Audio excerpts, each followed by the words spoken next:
Beaucoup redoutent la mort, mais n'est-elle pas une délivrance finalement? Je vous laisse faire votre propre avis en suivant les aventures de cet immortel.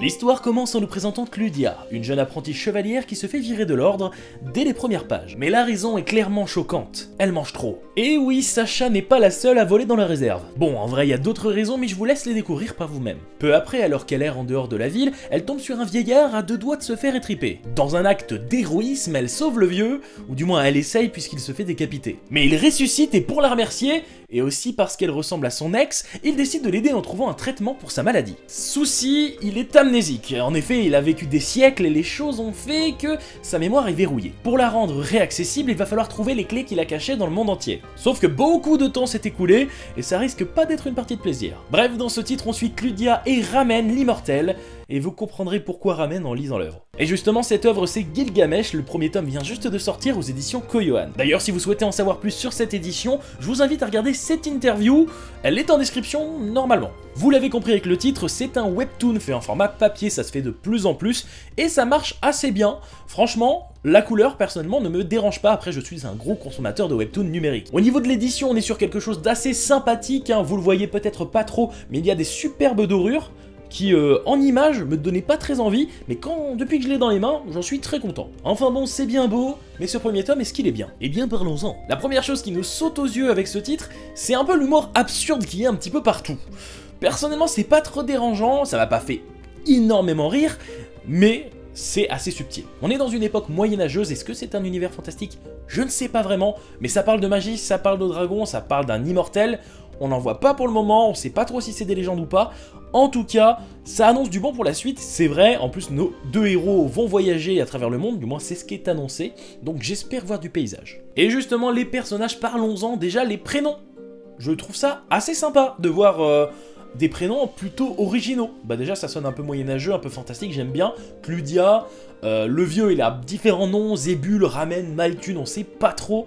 Il y a aussi Muitin et Mushia, qui sonnent un peu plus chinois ceux-là, mais en tout cas j'aime bien. Franchement c'est un petit truc qui me fait dire je suis plus immergé dans un univers fantastique, dans un univers que je ne connais pas, puisque c'est des noms un petit peu spéciaux. À part s'il y en a un d'entre vous qui a ce nom-là. Cludia peut-être. Sinon oui, Cludia l'héroïne casse pas trois pattes à un canard dès le début, hein. On se dit ok, bah la meuf elle se fait virer parce qu'elle bouffe trop, en plus elle est malade, elle a deux doigts de clamser, mais elle est plutôt puissante, hein. Il y a une petite scène de combat, on en reviendra aux scènes de combat parce que je trouve les dessins assez stylés là-dessus, hein, au niveau des mouvements etc, mais j'en dis pas plus, faisons ça par catégorie.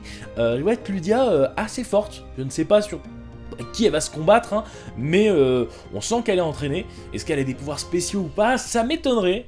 Elle a un côté humoristique assez sympa. Est-ce qu'elle apporte énormément de choses? Pour le moment, pas trop. C'est plutôt justement le vieux immortel dont on va parler maintenant. Zébul, Ramen, Malthune, on sait pas trop, on va l'appeler Ramen. C'est un vieil immortel qui a l'air d'avoir vu énormément de choses. C'est le centre du titre, hein, c'est ce mec. Alors est-ce que son vrai nom c'est Gilgamesh parce que... Je rappelle que le nom de l'œuvre c'est Gilgamesh, j'en sais rien, on verra ça par la suite, mais c'est clair qu'il a plein de choses à nous raconter, il va parler d'énormément de choses, et encore, je rappelle, il a la mémoire verrouillée, bref, ça annonce énormément de bonnes choses finalement. En plus d'être immortel, Ramen est extrêmement puissant.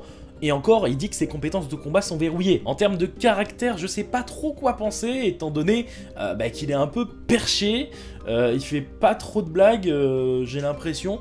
Voilà, est-ce que plus il va se déverrouiller, plus on va se rendre compte qu'il a une réelle personnalité? Est-ce que Cludia va réussir justement à être la clé qui va déverrouiller son cœur? Putain, c'est beau.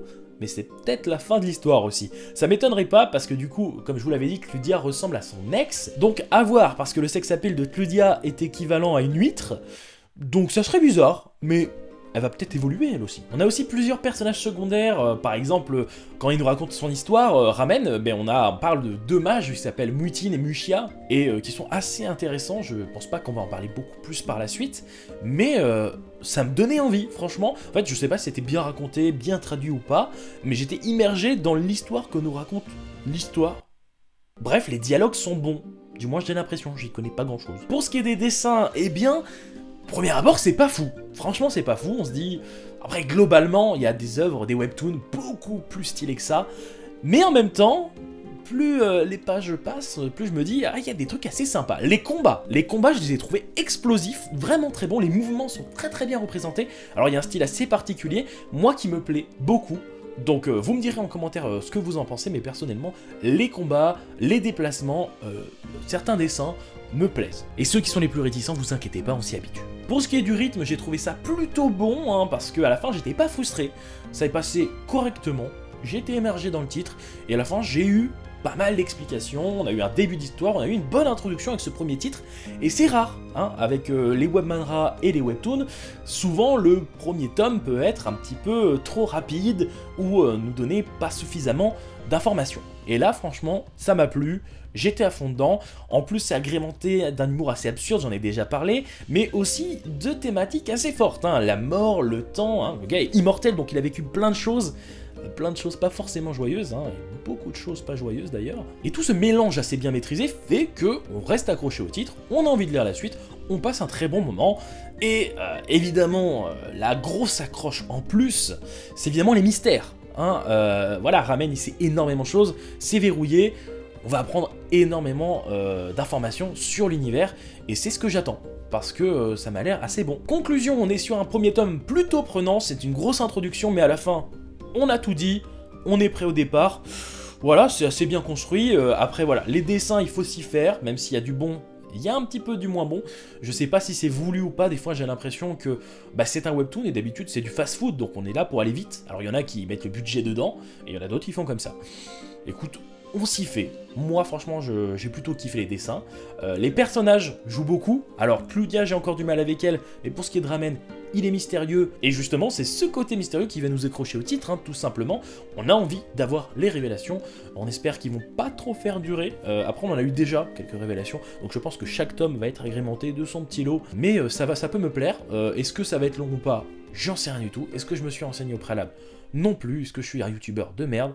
C'est possible, mais abonnez-vous. Bref, c'est un bon départ pour Gilgamesh et Koyohan. Voilà, un petit webtoon de plus. Je crois que j'en avais pas d'autres, hein. J'avais que Solo Leveling, et le deuxième, c'est Gilgamesh. Voilà, donc je le conseille, surtout pour les fans de webtoon. Je pense que ça peut vous plaire, les fans de fantastique, et pourquoi pas les fans de héros surpuissants, je sais qu'il y en a plein. Voilà, n'hésitez pas à me dire ce que vous en avez pensé en commentaire, et moi je vous dis à bientôt sur Manga Corp. Yosh!